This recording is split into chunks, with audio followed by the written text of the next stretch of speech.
Bung Rocky Gerung. Nah ini kan ada demonstrasi kemarin itu seru juga. Itu menurut Anda apa sih yang terjadi? Apa sebaiknya diapain tuh demonstran-demonstran itu? Iya, orang marah karena demonstrasinya jadi rusuh, lalu demonya mau dihilangin. Loh, demokrasi itu ibarat nasi campur. Kalau kecampur batu, batunya dipisahin, jangan nasinya dibuang gitu kan. Jadi demo aja terus, nggak ada soal kan, karena itu hak primer warga negara adalah mengucapkan pikiran, kejengkelan apa aja, jangan dengan kekerasan. Kalau ada kekerasan, kekerasannya yang disingkirkan, bukan demonya yang dihentikan gitu. Jadi itu akal sehatnya. Kalau kata Gus Dur gitu aja kok repot. Iya, iya. Kalau kata gue gitu aja kok dungu. Itu aja Itu, kok dulu. jadi itu intinya kan. Jadi nggak usah ditakut-takutin. Tapi bukankah waktu itu ada potensi, ada kekerasan yang ditimbulkan Ada, oleh apalagi demo? kalau baru potensi kan. Tugas aparat adalah mencium potensi itu dan bikin preempt pencegahan Loh sebetulnya. kan sudah ada katanya mau ngepung KPU, Bawaslu segala rupa. Ya, Ada itu kan skenario-skenario seperti ya itu. biasa lah, nama orang demo kayak kita mahasiswa juga kan digede-gedein isunya kan, kita kepung Jakarta kita tutup. Iya tapi itu fungsi ngomong doang. Nggak usah digede-gedein. Ngemeng aja, ngemeng-ngemeng doang. Ngemeng aja. Emak-emak yang datang ke situ mau ngapain juga nggak ada soal kan. Jadi menurut lo memang kayaknya itu demo apapun sekecil apapun diredam itu kemarin kayaknya. Iya, itu mau diredam demonya dengan tiba-tiba diupload lah kejadian ini kejadian itu. Padahal itu juga kan penggalan-penggalan kan. Tadi gue lagi nih, saya Iya. I itu. Do you speak You English? speak. I speak too. Saya lihat berita internasional. Akhirnya penggalan-penggalan kekerasan itu masuk lewat pers internasional kan. Apalagi misalnya satu waktu seluruh CCTV di Tamrin, Jalan Sabang, Petamburan itu kita bisa lihat nanti mungkin setahun ke depan di ruang video DKI misalnya. Karena semua video itu ada di DKI kan, karena itu punya DKI kan. Kalau itu dibuka misalnya, lalu orang bilang, sialan dibohongi dong kita tuh. Segini kok kekerasannya tuh. Jadi percuma menutupi masalah karena ya udah era digital, semua direkam secara digital. Jadi satu waktu nanti mereka yang berupaya untuk menutupi apa yang terjadi sebetulnya akan kelabakan untuk mencari argumen baru. Mending bikin konferensi pers, akui ada kekerasan, lalu terangkan bahwa dipisahkan antara nasi dan batu di dalam nasi campur tadi, lalu cari cara yang baik untuk menerangkan ke publik.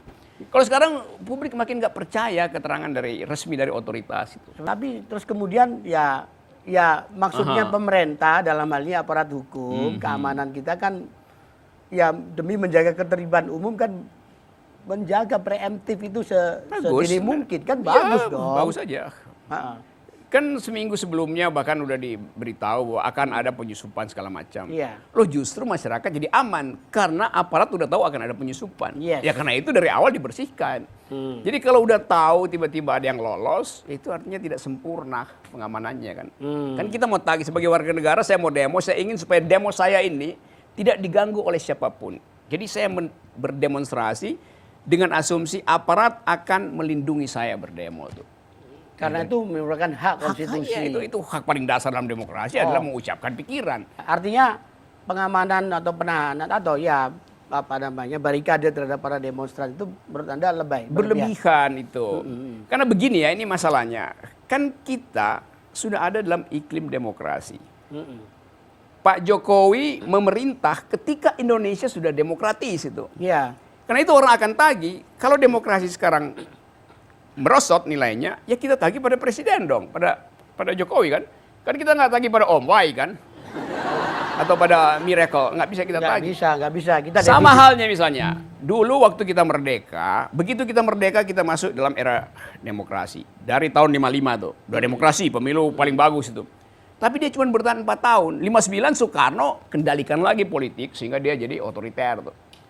Jadi kita bertanya, mengapa demokrasi di awal Republik berhenti ketika Soekarno menyatakan diri sebagai presiden seumur hidup misalnya. Sekarang juga hal yang sama. Kita tanya, mengapa demokrasi yang sudah kita miliki sejak reformasi berkurang kualitasnya hari ini?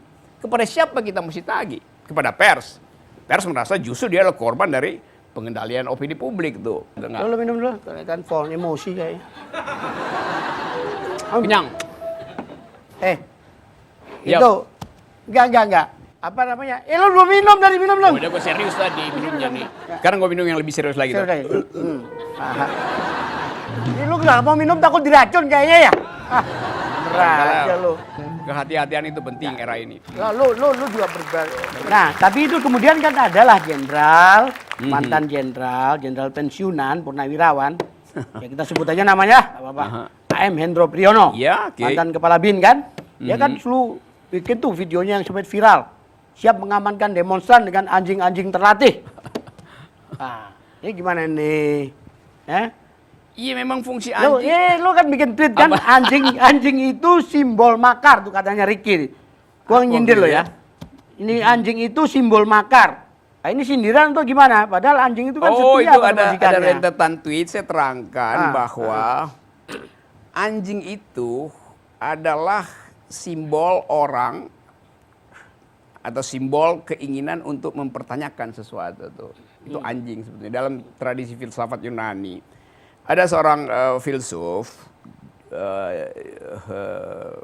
yang hidupnya itu dia orang pinter, kaya raya, tapi dia memilih untuk hidup di trotoar bersama anjing-anjing kampung itu tuh, untuk protes pada kaum elit kan itu.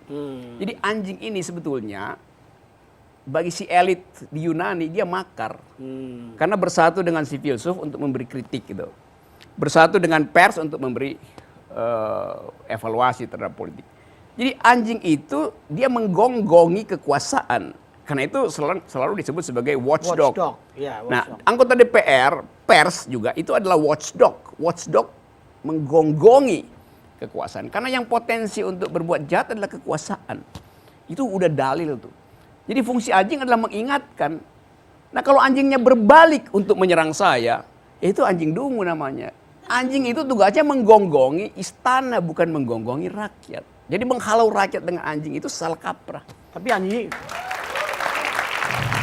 itu metafor anjing itu ya. Iya. Tapi kan dijawab anjingnya kan bukan sekedar anjing, kan anjing terlatih yang tidak sekedar mendidik yang orang-orang yang enggak. Betul. Apalagi udah terlatih ya mestinya akalnya udah cukup dong. Harusnya ya.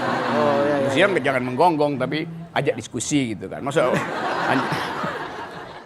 walaupun pertanyaan Om Wai, jawaban-jawaban situ kan tadi kan ya agak menggigit sekali betul ya kan? Iya namanya juga. Menggigit sekali. Seperti anjing itu. Itu anjing itu. Takut nggak? Atau nggak takut nih dikategorikan makar juga itu, Rick? Hah? Iya, kata makar itu kan kata nggak bisa naik gunung lo, nggak bisa naik gunung lo, rasain lo. Makar itu kan istilah yang udah purba, yang mestinya nggak ada lagi dalam peradaban modern. Tuh ngapain ada istilah makar tuh? Dalam masyarakat yang udah beradab, kata makar itu nggak diperlukan lagi. Karena semuanya terbuka tuh. Makar artinya persiapan dengan cara-cara gelap, upaya underground, supaya nggak terlihat. Masa orang disorot 200.000 watt di Tamrin disebut makar, kelihatan semua kok. Nomor WA-nya yang lagi chatting aja ketahuan di mana makarnya tuh kan. Lah ya itu terus bagaimana ini udah kadung banyak yang ditersangkakan nih. Itu ngacoknya si begitu. B, gimana tuh, Rick? Jadi kita kehilangan kesempatan. Oh, Rick lagi. Rock. Om. Ya emang kadang-kadang gue dipanggil Rick kalau agak di atas jam 6. Oh, kadang-kadang ada seseorang yang manggil Rick kan ada, ya kan? Terus? Apa lagi tadi ya? Enggak, ya tadi. Gue juga lupa nanya apa tadi. Jadi ini kalau kita lihat nanti tangkep di sana sini ditersangkakan, dipanggil saksi apa? Ini itu kan, masuk. Itu kan kerjaan recehan itu kan, nangkep orang, nangkep tokoh itu. Yang tadinya sebetulnya bukan tokoh jadi tokoh karena ditangkap kan. Jadi ini tindakan berlebih. Bahkan yang menjengkelkan karena kita mesti baca headline itu juga tuh. Ini tadi juga Wiranto masih bilang kami akan menangkap lagi. Loh kok direncanakan menangkap tokoh gimana coba? Kan orang ditangkap ketika ditemukan bukti awal, bukan direncanakan untuk ditangkap dan demi itu diajukan rekayasa bukti awal kan itu dungunya kan di situ tuh.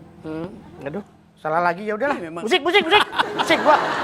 Gue juga balik kan.